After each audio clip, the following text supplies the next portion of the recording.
All right, ladies and gentlemen, welcome back to another episode of the Mainly Hoops podcast, where we're through week 4 of the college basketball season. We're going to dive in to it here. There was a lot of good tournaments. The Maui, of course, Players Era, Battle for Atlantis. Cody, we're going to have you kick things off. Just give us your initial thoughts on how the tournaments went this week. Yeah, obviously it was really exciting at the beginning of the week. Then it just kind of, it takes a toll on you, watching games from noon until some games start past midnight. So it's definitely, it makes for a long week, but it makes for an extremely exciting week. It's hard to catch up on things. Like, you're still kind of trying to catch up on results of games. Like, there's a lot of games that you missed throughout the entire week. So having to go back, rewatch those, just look through box scores and stuff like that as well has been something else that I've needed to do this week. But obviously that the MTEs were really good overall. And like, I guess it starts with the Players Era with, I think, just the quality of teams there made it extremely exciting. All 18 teams or most of the 18 teams there are going to compete for a spot in the tournament this season. But and then Maui and Battle for Atlantis, I think the juice was kind of taken out of those tournaments a little bit this season, but ultimately those are still my favorite to watch overall, just because it's an actual tournament setting and an actual feel there, to where, like, I know some teams or some fans of teams in the Players there were a little bit upset. I think mostly like Iowa State, they went 2-0, like point differential looked really good, and they didn't even get to play for any of the prize money. I know they got prize money for going there, but ultimately they weren't really able to take any of that prize pool for the winners. They had to play in the 5th place game, even though they played 2 really good games and played St. John's, and that was an awesome game in itself. So they played a fairly tough 2 games there, and they got the job done. They just weren't really rewarded there. But ultimately, yeah, it was an awesome week. And I know the Players Era is going to move to 32 teams next season, and I think they're keeping the same format, which I think is a little bit annoying. I would like to see it turn into like 4 18 tournaments. I think that would make it a little bit more exciting, but looks like they're going to keep the same format. Just not 100% sure why, but either way, like, we're going to see a lot of really good teams compete in Vegas every single night for that week at least. So, but yeah, it was really exciting, pretty taxing overall. It's been a little bit of a lull through this weekend, but this next week's going to be awesome as well. Marcus, what are your initial thoughts on how the week went, all these tournaments? Yeah, similar to Cody, he just mentioned Players Era going to 32 teams next year. It is unfortunate. Like, I almost wish they would take the AAU approach with it, and maybe even do like 8 4-team pods, and maybe do the point differential within the pod. Maybe you play each team in each pod gets 2 games, and then the highest point differential gets it out of that, and then you play an 8-team tournament from there. Something like that, I think, just makes it a little bit more interesting, because I do think there are teams that, rightfully so, should be upset. Iowa State looked fantastic. They were up 1 at halftime against Syracuse, and then started the second half 18 of 21 from the field, and just like that, they were up 30. They were dominant. Their offense has been one of the best in the country up to this point, right? In terms of efficiency, points per game, 91 points a game. But no, it was fun. I'm a little bit, I have mixed feelings on the tournaments being over, because your sleep schedule gets pretty screwed up, but it's a lot of fun to watch. You're watching, high level basketball all night long. There were some really good games. Even the Texas NC State game, which was a consolation game in Maui, was unbelievable in terms of a shot making perspective. Like, Texas, they made 16 threes. They won't make 16 over their next 2 or 3 games combined. It was as Cody has always said, the shots just seemed to fall a little bit more in Maui. Soft rims, but it was incredible to watch. High level players all over the country. We saw some dominant performances, as we'll get into here in a second. But, really, really happy with how the week went. I just wish they'd change the players era a little bit to make it a bit more fun to get down to the end of it. Yeah, what were some of the teams that stood out to you guys, and then maybe come up with one team that you thought stood out the most from this past week? Cody, let's start with you. Yeah, I would say, I thought Iowa State stood out. I talked about them a little bit. They probably should have been playing for some sort of prize money there. Played 3 really good games there.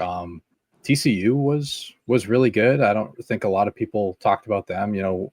I forget the name of that tournament, honestly, but wins over Florida and Wisconsin were rather impressive.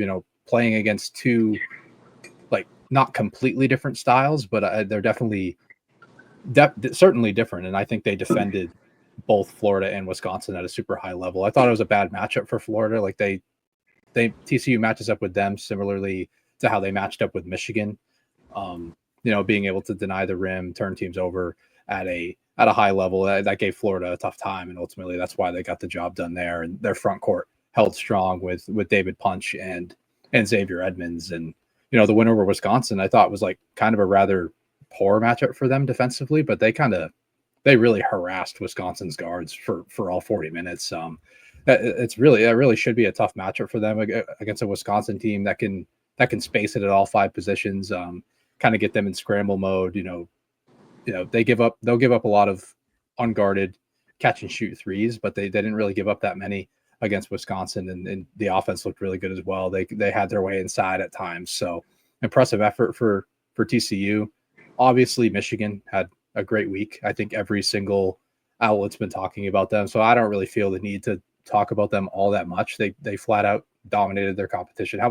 What was their point differential? Like 110 over the 3 games, just decimated Gonzaga. And I think it kind of showed some flaws with the Gonzaga, particularly on the offensive end. Like if you don't have any sort of perimeter offense against a Michigan team that is probably the best interior defense in America. I believe they're number 1 in 2-point field goal percentage against in the entire nation. And to do it with the schedule that they played, I think further shows like how impressive they've truly been on this end. For my money, I think they're probably the best defense in the country right now. Like I think they've kind of dethroned Houston. Ken Palm agrees. Like he has Michigan as the best defense by a pretty wide margin at this point in time. They really impressed me this week.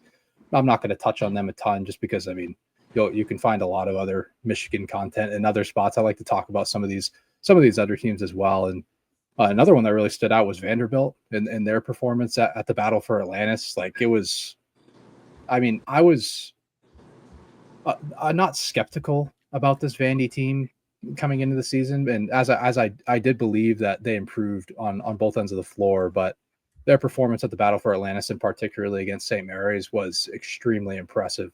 Saw a stat somewhere that they were the first team in like 10 or 15 years, I believe, or in like the Randy Bennett era to score 90 points on St. Mary's and beat them by 25. That St. Mary's they don't get knocked out of their pace really ever. And they got that game to 72 possessions. Vandy likes to get up and down. They really established their pace by really harassing those St. Mary's guards and getting out in transition and scoring that way. And there have been a lot of players there that have, taken leaps in their game. Like a guy like Duke Miles has been really good this season. 18 of 38 from 3 so far this year. He's kind of manning a lot of the point guard duties so far this year. 65% effective field goal percentage so far. I was high on him coming into Vandy, and I was high on him when he was at Oklahoma. He just didn't really play the role that I expected him to play at Oklahoma. He's playing a little bit more on ball now, and he's really showing like his true 3-level scoring ability. And then there's obviously some other guys here that don't get like a ton of national attention, but they're all really solid role players at the very least. Like Devin McLaughlin, he's definitely more than a role player. He's been an awesome defender this season, really good on the offensive glass. Jalen Washington coming over from UNC looks a lot more comfortable here. Coming in, playing more backup 5 minutes. He's not playing like McLaughlin's still the primary 5 at this point in time, but for Washington to be able to slide McLaughlin down to his natural position at the 4, I think has been pretty massive for this Vandy defense taking the next step. So yeah, I was super impressed with Vandy, and that's probably the one team that I would pick that really impressed me the most. They worked themselves all the way up to number 10, Ken Palm, and whether I think that's for real. I'm not 100% sure on that, but I think they've established themselves as, a real contender in the SEC. Yeah, I mean, they've scored, I'm looking at it now, they've scored over 90 points in 6 of the 8 games. And one of those is 89 points. So they're just putting the ball in the hoop, finding ways to win games. But Marcus, who do you think is the standout team from this past week? Yeah, I mean, I think there are a few teams that come to mind. Obviously, Michigan right off the bat with just the way they dismantled Gonzaga. That game was, quite frankly, never close. And the thing that really stood out to me in that game in particular was like Michigan actually hit perimeter shots consistently, which I'm not sure. We've been skeptical about it all season thus far through the first month, and I'm still not buying it yet. But they were really impressive. I obviously, like, confidence plays a factor in all that. They hit a few early, they really got going, and they just put the beat down on Gonzaga. So obviously they were impressive. Iowa State was another one I had jotted down. The way they got after Syracuse in the second half in that game. The way they really got out early in their first game against St. John's, they really punched first, got up, I think it was 10 or 15. St. John's responded back, and then Iowa State ended up scrapping themselves to a victory in the second half, 83-82. And then Vanderbilt was another one. Like, they haven't played the best competition thus far, but to me it's been more the way they've done it, right? It hasn't been like they've been squeaking out these wins. Like that game against St. Mary's was never close. They won by 25 and they just dismantled them right from the get-go. So that's another one. But Michigan State and Kansas, to me, like, Michigan State's been a team that I've been pretty skeptical on all season. Coming into the year, I just didn't really see it, didn't really see the roster fit, didn't really see the perimeter shooting, which, they still are lacking, right? They're, even in their win against Carolina over the weekend, they were 5 for 10 from 3 for the game. But, they've just done a great job limiting opposing offenses, right? I mean, in their 2 games, against Carolina and Kentucky, 58 and 66 points, and they gave up 66 as well to Arkansas. Like, they have 3 really, really good wins already early in the season, which, quite frankly, is like 3 more than maybe I'll give them 1. It's at least 2 more than I would have expected. But they've just dominated the glass against teams. They've limited second chance opportunities for opposing teams. They've forced them into tough shots. And, they're securing, one and dones, right? They've just done a great job, as, we've always harped on with Tom Izzo defenses. They have a really high floor, but they're really doing a great job early in the season. We'll see if it gets sustained headed into conference play. But they've been one to stand out to me. And then Kansas, the way they've done it last week without their best player in Darren Peterson. It took some figuring out, I think, but some of the guys have started to come along a little bit. I know, Cody, you were quite frustrated with that game against Tennessee, with some of these guys really kind of coming out of the woodwork. Like Elmarco Jackson had 17 in 27 minutes. Melvin Council had 17 as well. They really, found a way in that game. They were down 7 at halftime. It really felt like Tennessee was gonna just pull away and win this game, and then Kansas just kept punching back, wouldn't go away, and they went 3-0 at the Players era without their best player, right? Granted, they played Notre Dame, they played Syracuse, right, who aren't fantastic teams at this point in time, but then to respond on the third day in a row and beat a really good Tennessee team, with that comeback in the second half, it really showed to me like their defense is legit, and they have guys that are starting to sort of find their way a little bit without Darren Peterson, right? Which I think maybe long term will benefit Kansas, because they're having to learn to play without him right now. Once he comes back, maybe the offense is a little bit further along than what we saw when they were at North Carolina, for example. So I'm excited for Kansas. I think the defense, like we've touched on all year, is really good. And it's really just been the offense and the other creators that have been a little bit of a concern. But, if they can get that sort of production or even a fraction of that once Darren Peterson comes back that they got against Tennessee, they're going to be in a really good spot. Yeah, I completely agree. Some really good teams that you guys mentioned, Vanderbilt, Michigan State were probably my top two, Michigan as well. But any other takeaways from the week? Anything else we want to add? I'm really worried about St. John's.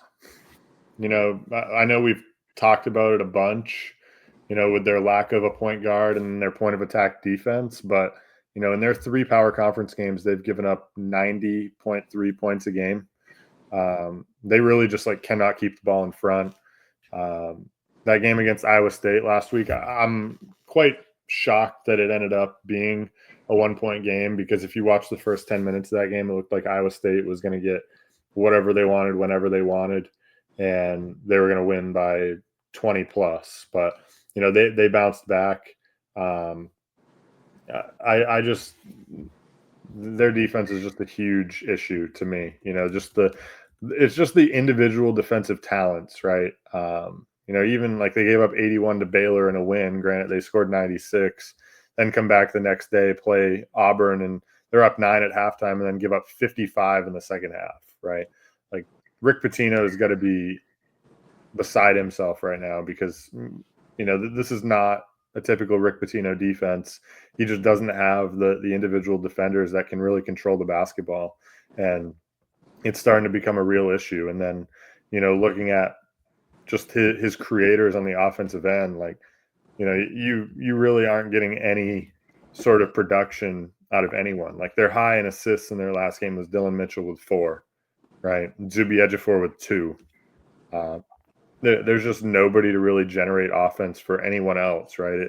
It's kind of becoming a little bit of a tough watch, and I'm quite worried for St. John's. In this league in the Big East, they're going to be fine, because we've talked about the Big East is very down this year. It's UConn, as we said coming into the season, it's UConn and St. John's. Right now, it's UConn's way above them. I can't even imagine what UConn, the way they're executing right now in the half court, what they're going to do to the St. John's defense at this point in time as currently constructed. But, this St. John's team is struggling.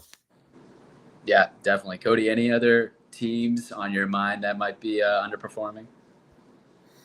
Yeah, I would say mine would be Houston, probably. I'm a little bit worried about them on the offensive end more so. I think their problems are a little bit less fixable than they were a year ago. It's not even like they really had problems last year. It's just late game luck for them. I think they lost to San Diego State. They lost to Alabama as well. Alabama shot the lights out against them and ultimately got the job done there. That was just close game luck with them. And I think this year is just, I think there's more of a lack of true offensive punch on the interior. And I think they missed Juwan Roberts quite a bit. I know a lot of people have mentioned that, but it's just the fact that, it's looked to be JoJo Tugler a little bit as that main post-up option, because, Chris Senack, for as many things that he does really well, it just doesn't seem like he's not really a guy that you can trust to, you put the ball in his hands, all right, go get to the rim and go get a bucket. It seems like he's really struggled to get to the rim when he has the ball in his hands, trying to create stuff like that. And, he's been a little bit more hanging out in the corner, trying to knock down catch and shoot threes there, which is a nice dimension. It's a really nice pro dimension. It's scouts are obviously going to be looking out for that. He's not shooting it. I mean, he's shooting it 7 for 18 from 3 this year, and he brings that a different dimension than a normal Houston big brings. But I do think his lack of interior scoring or consistent interior scoring has been an issue. JoJo Tugler just can't really stay on the floor in big games. I'm a little bit worried about it. He's a great defender while he's on the floor. It's just, you can't really trust him for all 40 minutes. And, he seems to make a couple stupid fouls in a very short amount of time. And, if he's going to, be the primary, post option, he's not a post hub by any means, but he needs to be able to stay on the floor a little bit more. He has 6.5 fouls per 40 at this point in time. And it also just doesn't seem like the perimeter group has really, found its pecking order or really shaped into what they really want it to be. Kingston Flemings has been awesome, but I just don't really think Milo Suzanne and Emmanuel Sharp are like all that comfortable at this point in time. And I think they're obviously missing LJ Cryer a little bit right now. Like I mentioned, like Flemings, I mean, he's been very good so far, 63% inside the arc, 52% from three so far this season, but it just doesn't feel like, Milo Suzanne playing more off the ball has been a little bit of a concern. He's not shooting it well. I'm a little bit worried about his overall profile right now. So right now I'm definitely just a little bit worried about what this offense shapes up into. I think they finished like 10th or they finished 12th in adjusted offensive efficiency last season.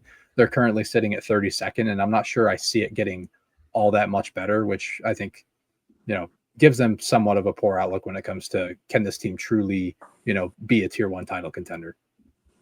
Yeah, you hit the nail right on the head. I feel like when games get close and they kind of, towards the end of games, they really don't know who's going to take the big shots or who's going to put the ball in the hoop. But we're going to switch paces a little bit here. Who are some of the players that have been flying under the radar, maybe have gotten underappreciated so far this season? Marcus, what are your thoughts here? Yeah, I'm going to start in the ACC. A guy that's been leading an 8-0 team, SMU, in Boopy Miller. He's been really good thus far, and I know at least I was a little bit skeptical of this SMU team.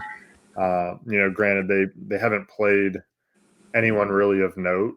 Mississippi State, they beat in overtime, who we have plenty of concerns about. Murray State's played well, but they beat them and Butler by 2. But it's been just like Miller's been really good thus far, right? Efficiency, he's shooting at 49%, which we haven't really seen from him throughout his career. He's shooting 46% from three, averaging 21 points, 7 assists. He's had multiple 10-assist games. He's really controlled things for this SMU team, and he's the biggest reason why they're out to the start that they're out to. He really led them back late the other day against Mississippi State. Mississippi State felt like they were finally bound to win a game, and then they gave it away in the last 2 minutes. So that's another story that we probably don't need to spend any more time talking about. But Boopy Miller's been awesome, and then the other name I jotted down was Nick Boyd, who has been really good at Wisconsin thus far. They struggled against TCU. They really didn't take care of the basketball at all, which is really uncharacteristic for a Wisconsin team. He turned it over 5 times himself. But that game aside, right, throughout this season, he did have a 36-point game against Providence, which I believe was his career high. They've allowed a career high to everybody this year, which might lead to Kim English getting canned here pretty soon. We'll see. But he's been really good, averaging 21 points, which is far and away his career high. 13 points a game last year, 21 so far this year, to go along with a few assists and also shooting it really efficient, 50% from the floor. So they're going to need him obviously to take care of the ball better against power level competition, but he's been really good thus far for this Wisconsin team. Sneaking Kim English onto the hot seat, aren't you? Yeah. Cody, what players have been kind of under the radar for you? Yeah, what I will say before that is the Providence defense needs to figure it out. They're in a really rough spot right now, and it's more on the perimeter than I think it is on the interior. I think Oswin, I always forget how to pronounce his last name. I'm not even going to try. But he's been Oswin E. I guess. I mean, I've heard it before, but I can't remember how they pronounce it anymore. But he's been pretty good. He's been a really nice rim deterrent for them. It's just the point of attack defense is pretty miserable. They just don't have many great athletes there. But, for my players, I mean, there's been a lot of talk about the freshmen, obviously, the main freshmen, like Cam Boozer, Darren Peterson, AJ DeBansa, even Caleb Wilson and Nate Ament are playing extremely well. And there's so many good freshmen this year. But, we've talked about Iowa State a little bit here, and there's a freshman on this team that really has surprised me early in the season. That's Kylian Toure. With how well he's been as a defender, he's fit into the scheme perfectly, and his ability to, kind of man the point guard duties in the 2 games that Tamin Lipsey missed at the Players Era and in blowout wins. I thought he fit in very well. He might be turning the ball over a little bit too much, but he's been an awesome 2-way guard so far this season. So props to Toure, and I think he's going to be, one of the most important players on this team this season. They obviously have the big 3 of Lipsey, Momcilovic, and Joshua Jefferson, but Kylian Toure is going to be a mainstay in this lineup. And then I have a player from one of their rival schools. I forget when they play each other. They play each other in a couple weeks, I believe. December 11th they play Iowa, and the player I have there is Tavion Banks. His defense has really stood out to me, particularly as a perimeter defender. At Drake last year, he obviously followed McCollum here to Iowa, but he had to play a lot of minutes at the 5 last year as the backup 5 behind Cam Manyow.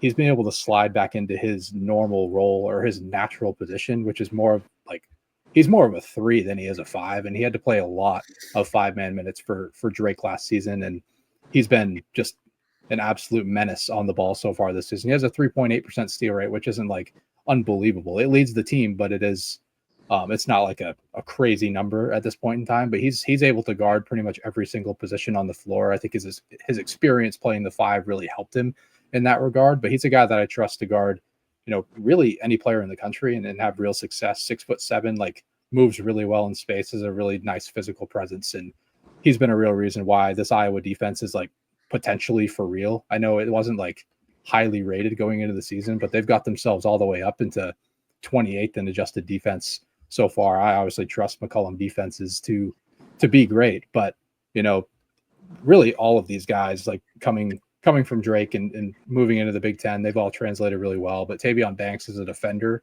has really stood out to me. Then one other guy in the same conference is Sam Alexis, coming from Florida. Now really the backup 5 for Indiana, but this is an Indiana defense that actually looks really good so far this season. They're in the top 20 in adjusted defense in the country, and this was the issue that kind of everyone had with this team. It was defense and it was rebounding. They're number 3 in 2-point field goal percentage allowed so far. They're 65th nationally in defensive rebound rate, and a large part of that has been from Sam Alexis. He's been the main rim protector for this team.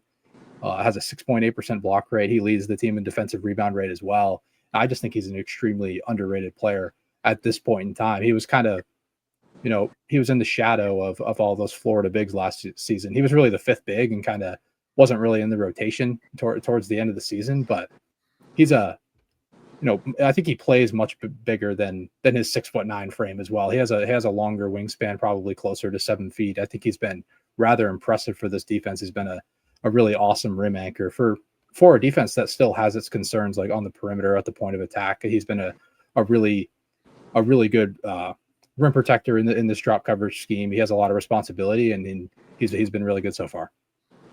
Anything else to add here? Any other players to throw out there? No. Nothing in particular now. All right, we got the ACC SEC Challenge coming up this next week. A few good games on Tuesday. Marcus, what are your thoughts on these matchups? Yeah, I mean, this is always really fun. Obviously, the SEC dominated it last year. I forget what the count was. Was it? It was 14-2. Yeah, I think. Yeah. I mean, I think as we've seen so far early in non-conference, right, that the ACC is certainly more competitive this year. I think the SEC is deeper than the ACC, but is maybe a little bit weaker than we saw last season. So I think it will be a lot more competitive this year. There's some really intriguing games. Obviously, you've got, I don't know if ESPN has characterized this as a Sonic Blockbuster Tuesday or whatever they call it, but you've got Carolina, Kentucky, of course, and Florida, Duke, which both should be fantastic. And there's some games though that kind of fly more under the radar, you got Louisville at Arkansas, which I'm really intrigued to see. Louisville on the road, a true road test for them against a really talented Arkansas team. I'm just intrigued, as if like we get this the week after we get all those MTEs. Like it's just we're just spoiled out here, and as if Tuesday's not enough, right? Like with all these games, we also get UConn at Kansas as like another side note game. Like what are we talking about? It just doesn't get any better. Yeah, college basketball is back. Cody, what about you? What are the matchups you're looking forward to? Yeah, pretty much all the same ones. I mean, like NC State Auburn is a really fun matchup as well. And like I'll be watching pretty much all of them. Like some of like there's under the radar games as well. Virginia at Texas. Games SMU at Vanderbilt is sneaky interesting. Like I'm not like a super buyer of SMU, but they're also not 100% healthy and they're 8-0. They don't have Jaden Toombs back yet, who a lot of people are extremely high on, like as a potential, top 20 pick in the NBA draft.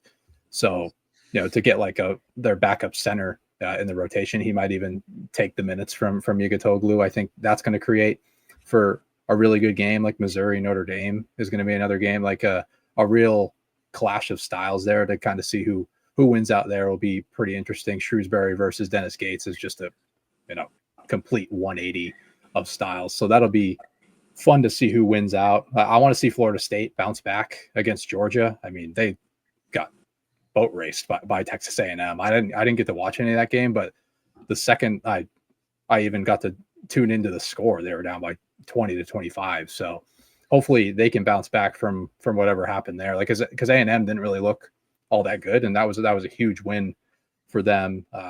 Like a couple tough losses, lost at Oklahoma State, just got smoked. But yeah, ultimately it's going to be a very fun couple of days. I had a score written down for all the games. There's 16 games total being played. I had the SEC winning at 9-7, so I think it's going to be a little bit closer than it was last year in the 14-2 rendition. I do think these conferences are much closer.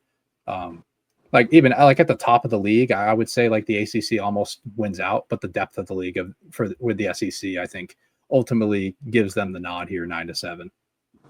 I hope so. Yeah. Anything else to add here? No, I mean should be a fun week of hoops after this sort of drab weekend post Thanksgiving. So I'm looking forward to it. Yeah, very excited. We're going to wrap things up here. As always, thank you for listening to the Mainly Hoops podcast.